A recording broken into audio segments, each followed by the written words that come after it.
ഞാനിവിടെ പറയാൻ പോണത് എൻ്റെ അനുഭവത്തിൽ നടന്നൊരു കള്ളം കയറിയ കഥയാണ്. ഒരു 28 വർഷത്തിന് മുമ്പുള്ള കഥയാണ് ഞാൻ പറയാൻ പോണത്. ഇപ്പോഴും ഓർക്കുമ്പോൾ എനിക്കത് ഭയങ്കര ഒരു പേടിപ്പെടുത്തുന്ന ഒരു ദിവസമാണത്. അപ്പൊ ഞാൻ ജനിച്ച നാടെന്ന് പറയുന്ന ഒരു ഗ്രാമമാണ്. ആ ഗ്രാമത്തില് ചുറ്റിനും പാടവും ചിറയും ഒക്കെയാണ്. അന്നെന്ന് പറയുന്നത് എൻ്റെ വാപ്പാക്ക് ഒരുപാട് കൃഷിയായിരുന്നു. എൻ്റെ കല്യാണം കഴിഞ്ഞ് എനിക്ക് 2 കുട്ടികളായി. കുട്ടികളായെന്ന് പറഞ്ഞാൽ 2 കുട്ടികളും ചെറുതായിരുന്നു. മൂത്ത ആൾക്ക് 3 വയസ്സും രണ്ടാമത്തെ ആൾക്ക് ഒരു 9 വയസ്സായി, 9 മാസമായിട്ടുള്ളൂ. ആ സമയത്ത് എൻ്റെ കൈയൊടിഞ്ഞിട്ട് എൻ്റെ ഇവിടം തുടങ്ങി ഇവിടം വരെയും പ്ലാസ്റ്റർ ഇട്ട് കിടക്കണം. അന്നപ്പോൾ ഞാനും ഉമ്മയും പാപ്പയും വീട്ടിലുള്ളൂ, മക്കളും ഉള്ളൂ. അപ്പോൾ ഈ വോൾട്ടേജ് ഇല്ലാത്തതുകൊണ്ട് രാത്രിയാണല്ലോ വെള്ളമടിക്കാൻ പോവുക. ആ പുറത്തുനിന്ന് കുറ്റിയിട്ടിട്ടാണ് ഇവർ വെള്ളമടിക്കാൻ പോയത്. അന്നെന്ന് പറയണത് ഗ്യാസ് എന്നൊക്കെ പറയണത് പറഞ്ഞു വരണുള്ളൂ. ആരും അങ്ങനെ കണ്ടിട്ടും കേട്ടിട്ടൊന്നും അധികം ഇല്ല. പേടിയാണ് ഇത് കേൾക്കണത്. ആ സമയത്താണ് ഞങ്ങൾ വീട്ടിൽ എൻ്റെ ആങ്ങള എന്നാറ് വഴി ബാങ്ക് വഴിയാണ് 2 ഗ്യാസ് എടുത്തത്. അപ്പം അന്ന് 2 കുറ്റിയും കാര്യങ്ങളൊക്കെ ഒന്നിച്ച് കിട്ടി.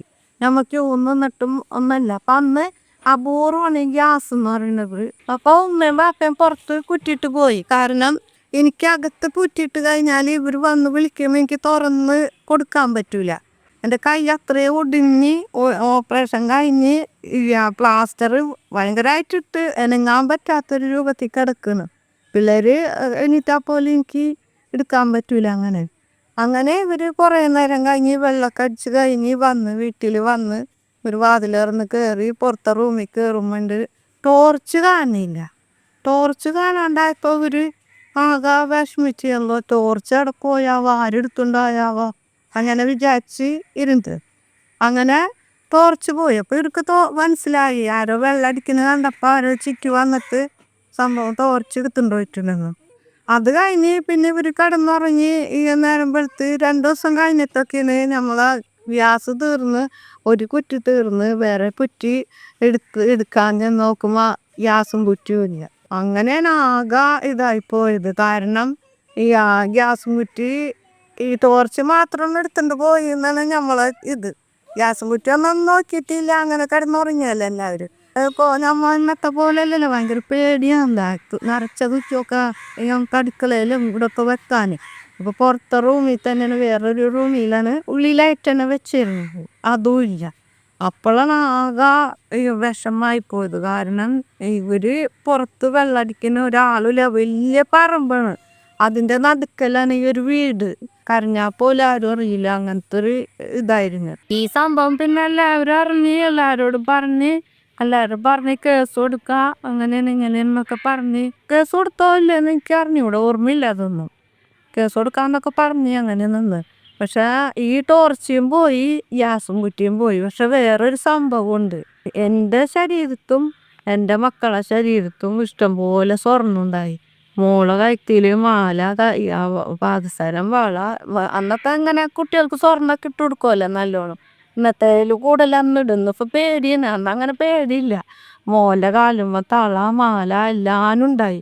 എൻ്റെ കഴുത്തിൽ താലിമാല, വള ഒരു കൈമ വള, പാദസരം അതൊക്കെ ഉണ്ടായി. പക്ഷെ ഇന്ന് ഓർക്കുമ്പോൾ എന്തോ ഒരു മഹാഭാഗ്യമായിരുന്നു എൻ്റെ ജീവൻ കിട്ടിയത്. കാരണം ഈ സ്വർണ്ണം എടുക്കാനായാലും എന്തിനായാലും നമ്മൾ ആ റൂമിലേക്ക് കള്ളൻ വരെ പിടിക്കുകയോ ചെയ്താൽ, ഇനിയിപ്പോൾ ആ കള്ളനെ കണ്ടിട്ട് നമ്മൾ ആരെങ്കിലോട് പറയുമെന്ന് വിചാരിച്ചിട്ട് ഞാൻ എന്തെങ്കിലും ചെയ്താലും നമ്മളെ ജീവൻ പോകുമായിരുന്നു. കാരണം എനിക്കൊന്ന് എണീറ്റ് നിൽക്കാനാ, കൈകുത്തി എണീക്കാനാ ഒന്നിനും പറ്റാത്ത അവസ്ഥ. ആരുമില്ല, കരഞ്ഞാൽ പോലും കേൾക്കൂല. ഏറ്റവും എൻ്റെ 2ാം ജന്മം പോലെയാണ് എനിക്കിപ്പോഴും ആ കാര്യം ഓർക്കുമ്പോൾ ഞാൻ ഉറക്കത്തിൽ ഞെട്ടി തെറിക്കുക. അന്നൊക്കെ ഭയങ്കര കുറേ നാൾ എനിക്ക് പേടിയായിരുന്നു. പിന്നെ ആരെയും പുറത്തേക്കൊന്നും വിടൂലായിരുന്നു ഞാൻ, കാരണം എനിക്ക് അത്ര പേടിയായിരുന്നു. അന്ന് എനിക്ക് 10-24 വയസ്സായിട്ടില്ല എന്നുണ്ട്. ഇന്നാണെങ്കിൽ സ്വർണത്തിന് വേണ്ടിയിട്ട് കൊന്നിട്ട് പോയേനെ, പിള്ളേരെ എന്തെങ്കിലും ചെയ്തേനെ. ഞാൻ അറിയുന്ന ആൾക്കാരാണെങ്കിൽ ആൾക്കാരോട് പറയുമെന്ന് വിചാരിച്ചിട്ട് കൊന്നേനെ, എന്തെങ്കിലും ചെയ്തേനെ. എന്തോ മഹാഭാഗ്യം, എൻ്റെ മക്കളെയും ജീവൻ പോയില്ല. ഈ കള്ളൻ അങ്ങോട്ട് വന്നുമില്ല, നോക്കിയുമില്ല. ഈ 2 സാധനം എടുത്തുന്നിട്ട് പോയി. വേറൊന്നും വീട്ടിൽ നിന്ന് എടുത്തുകൊണ്ടും പോയില്ല. ഞങ്ങളെ ഇതിൽ തോന്നണത് അറിവുള്ള ആളാണ് വന്ന് എടുത്തുകൊണ്ട് പോയിട്ടുള്ളത്. അപ്പം ഇന്നും ഞാനും എൻ്റെ മക്കളും ജീവിച്ചിരിക്കുന്നത് എന്തോ വലിയൊരു മഹാഭാഗ്യമാണ്. ഇപ്പോഴും ഇപ്പം എൻ്റെ ഉമ്മയും പാപ്പയും മരിച്ചു പോയി. പക്ഷെ അവര് മരിക്കണ വരെ അവര് ഇത് പറയുന്നു, എൻ്റെ മോനെ രണ്ടാം പോലെ അത്രയും വിഷമിച്ചിട്ട്. വിഷമം എന്ന് പറഞ്ഞാല് നമുക്ക് ഏറ്റവും വലിയ വിഷമത്തിൻ്റെ ഒരു ഘട്ടന. കുറേ നാള് നമുക്ക് അത്ര പേടിയായിരുന്നു. ഇനിയിപ്പോൾ ഇങ്ങനത്തെ ഒരു അനുഭവം ആരെങ്കിലും വന്നിട്ടുണ്ടോ ഇല്ലയെന്ന് അറിയില്ല. എന്നാലും ഓർത്ത് നോക്ക്, ഈ ഒരു അനുഭവം മറ്റുള്ളവർക്ക് വന്നാലത്തെ ഒരവസ്ഥ. കൈ എനക്കാൻ പറ്റണില്ല, എനിക്കാൻ ഞങ്ങൾക്ക് പറ്റൂല, വച്ചെടുത്താൽ ഒരാൾ കേൾക്കൂല. 2 പിഞ്ച് കുഞ്ഞുങ്ങളെടുത്ത് വീട്ടിലാരുമില്ല, പരിസരത്ത് ആരുമില്ല. ഇത്രയൊക്കെ വേല് സ്വർണ്ണവും കാര്യങ്ങളൊക്കെ ഉണ്ട് അത്യാവശ്യം. അപ്പം നമ്മളെന്തെങ്കിലും ചെയ്യണമെങ്കിൽ അവസ്ഥ എന്താണ്? അതിപ്പോഴും പേടിപ്പെടുത്തുന്നൊരു ഓർമ്മയും. അതാണ് എൻ്റെ അനുഭവം.